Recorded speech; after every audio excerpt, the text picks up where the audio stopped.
కే AR అంటే అచ్యుతరావు అంటే ఎప్పుడైతే భగవంతుడు ఆ నియమని మేము అనుకుని పేరు పెట్టలేదు, ఏదో సాధిస్తామని కూడా మా తల్లిదండ్రులు నాకు ఆ పేరు పెట్టలేదు. కానీ ఇలాంటి యాదృచ్ఛికంగా అలాంటి నేమ్ సెట్ అవ్వడం కూడా మాకు ఆ భగవంతుడు ఇచ్చిన ఒక వరంగా నేను భావిస్తాను. మరి విలేకరుల మిత్రులందరికీ తెలుసు, ఏ కార్యక్రమమైనా స్వచ్ఛంగా మనస్ఫూర్తిగా నేను చేస్తాను. ఎందుకంటే ఇందాక ఎన్ఎన్ఆర్ గారు చెప్పినట్టు అన్నదానం అంటే ఆర్లోలో మొదలు స్టార్ట్ చేసాం. పూర్వం అన్నదానాలు ఎలా ఉండేవి, ఆ అన్నదానానికి ఒక విభిన్నమైన ఒక ప్లానింగ్తో మనం ఏం తింటామో అది అందరికీ పెట్టాలి అనే ఆలోచనతో మేము మా యొక్క అన్నదానం ప్రారంభించాం. ఆ రోజు ఆ అన్నదానానికి విశేషమైన స్పందన వచ్చింది. అందుకే ఎక్కడ కూడా అన్నదానం చేసేటప్పుడు చాలామంది మమ్మల్ని వచ్చి అడుగుతారు, సార్ మీరు ఒక 20 ప్యాకెట్ రైస్ ఇవ్వండి, లేదంటే మీరు కాయగూరలకు ఏమైనా డబ్బులు ఇవ్వండి అని చెప్పి అడిగితే వెంటనే నేను ఏం చేస్తానంటే, అది గణపతి నవరాత్రులు అవ్వచ్చు, దేవీ నవరాత్రులు అవ్వచ్చు, దీపావళి సందాలు అవ్వచ్చు, ఏదైనా చావు పుట్టుకలైనా రజస్వర ఫంక్షన్స్ అవ్వచ్చు, ఏదైనా కానీ మొత్తం అన్నదానం కూడా ఆ భగవంతుడు మాతోనే చేయించడం మాకు అదృష్టంగా భావిస్తున్నాను.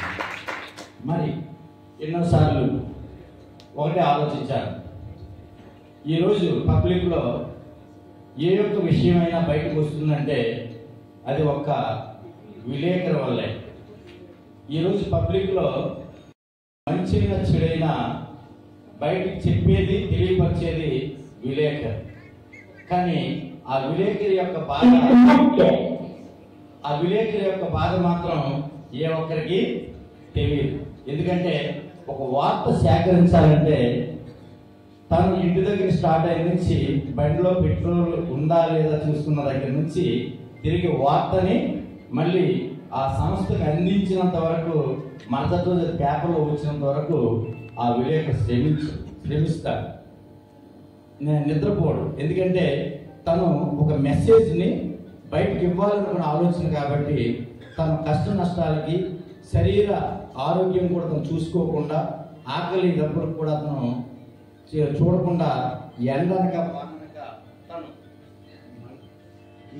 జరుగుతుంది. మరి ఈరోజు విలేకరులు ఎన్ని ఇబ్బందులు పడుతున్నారో అది చాలా మందికి తెలిసిన విషయమే. ఒక మంచి వార్త రాస్తే కొంతమంది పొగుడుతారు, అది కొంతమందికి ఆ వార్త నచ్చదు. ఇంకొంతమంది ఆ వార్తను పొగిడే వాళ్ళు ఉంటారు.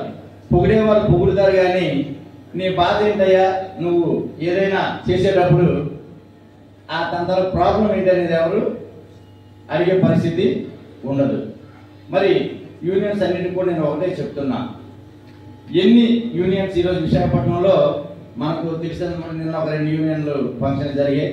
మరి ఈరోజు ఇది, మరి తర్వాత ఇంకో 2 యూనియన్లు కూడా రేపు 29 వాళ్ళ ప్రాబ్లమ్స్ కూడా ఉండడం జరిగింది. అయితే విశాఖపట్నంలో ఉన్నంతమంది విలేకరులు ఎక్కడ కూడా ఉండరు. అంటే జర్నలిజం మీద విశాఖపట్నంలో అంత పట్టుంది. ఎందుకంటే ఎక్కడైనా నేను చాలా సిటీస్లో చూశాను, నేను ఎంతమంది విలేకరులు ఎక్కడ కనిపించారు. కానీ వైజాగ్ అంటే మరి స్మార్ట్ సిటీయో లేకపోతే మన సిటీయో తెలియదు, కానీ విశాఖపట్నంలో విలేకరుల మిత్రులు చాలా మంది, ఎక్కువ మందే, అంటే వేల మీదే మనకి ఇక్కడ కనిపిస్తారు. మరి అలాంటి వ్యక్తుల గురించి మరి ఈరోజు ఏదైనా న్యూస్, మెయిన్ న్యూస్ వెళ్తుంది అన్నా కూడా అది విశాఖపట్నం నుంచే. మరి ఇన్ని ప్రభుత్వాలు వస్తున్నాయి, ఇన్ని ప్రభుత్వాలు ఇప్పుడు కూడా విలేకరులకంటూ ఎన్నోసార్లు ఎన్నో పోరాటాలు మీరు చేశారు. హౌస్ సైట్స్ అని, అలాగే విలేకరులకు కార్పొరేషన్ కావాలని, ఇవన్నీ కూడా ఇన్నిసార్లు ఏ ప్రభుత్వం వచ్చినా రెడ్డి వచ్చి మొదలెట్టాయి. మరి అలాంటి పరిస్థితుల్లో ఈ విశాఖపట్నం సిటీలో నేను ప్రారంభిస్తాను. అది ఎవరైతే 60 సంవత్సరాలు దాటిన జర్నలిస్ట్ ఎవరైనా ఉంటే కనుక వాళ్ళ లిస్ట్ అనేది మా ఆఫీస్కి ఇవ్వండి. ప్రతి నెల వాళ్లకు 4,000 రూపాయలు మా యొక్క ట్రస్ట్ ద్వారా వాళ్ళ అకౌంట్కి ఏప్రిల్ మంత్ వెళ్ళిపోతుంది. 5వ తేదీ నుంచి 10వ తేదీ మధ్యలో ఆ అమౌంట్ అనేది ట్రాన్స్ఫర్ అవుతుంది. ఆ యొక్క కోరిన వ్యక్తులు ఇక్కడ ఉన్నారో లేదో నాకు తెలియదు, ఆయనకు కూడా నా ధన్యవాదాలు. అలాగే హెల్త్ పరంగా మీరు అడిగినా అడగకపోయినా అది ఏదైనా లెటర్ రూపంలోనో లేకపోతే మెసేజ్ రూపంలో కానీ ఏదైనా హెల్త్ పర్పస్ ఏదైనా నాకు వస్తే కనుక అది నేను వెంటనే చేస్తూ ఉన్నాను. ఇంకా మీరు చెప్పేది ఏదన్నా నేను చేస్తాను. Thank you. ఒకే ఈవెంట్ సార్, ఆ భార్యకి వారానికి 3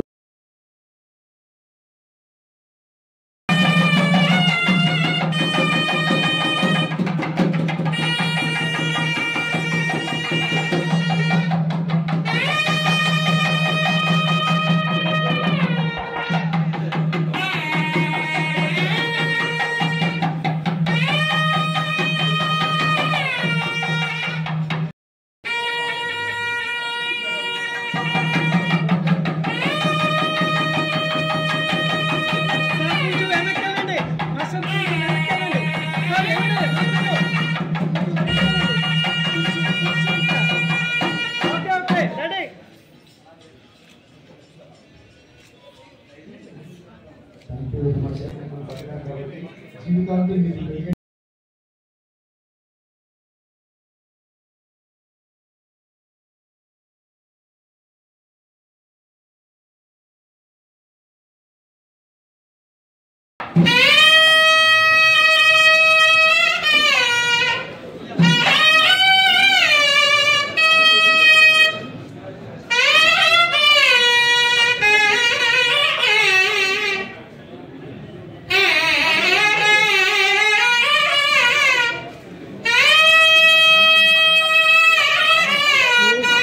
సార్ అలా పట్టుకోండి సార్, దగ్గరండి సార్. ఏమండి సార్ ఒకసారి రావాలి. అది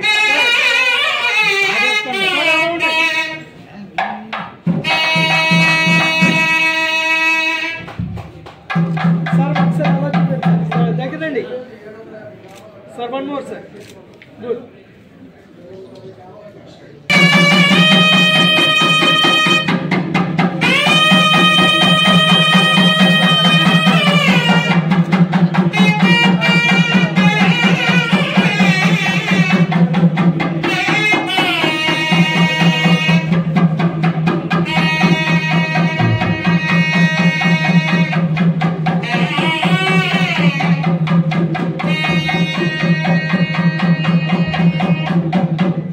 సార్ ఒకసారి దగ్గరండి సార్. ఒకసారి ఎలా సార్ మీరు అందరూ ఇలా చూడండి సార్. Okay good. తర్వాత తన కేరింగ్ ఒక బ్రాండ్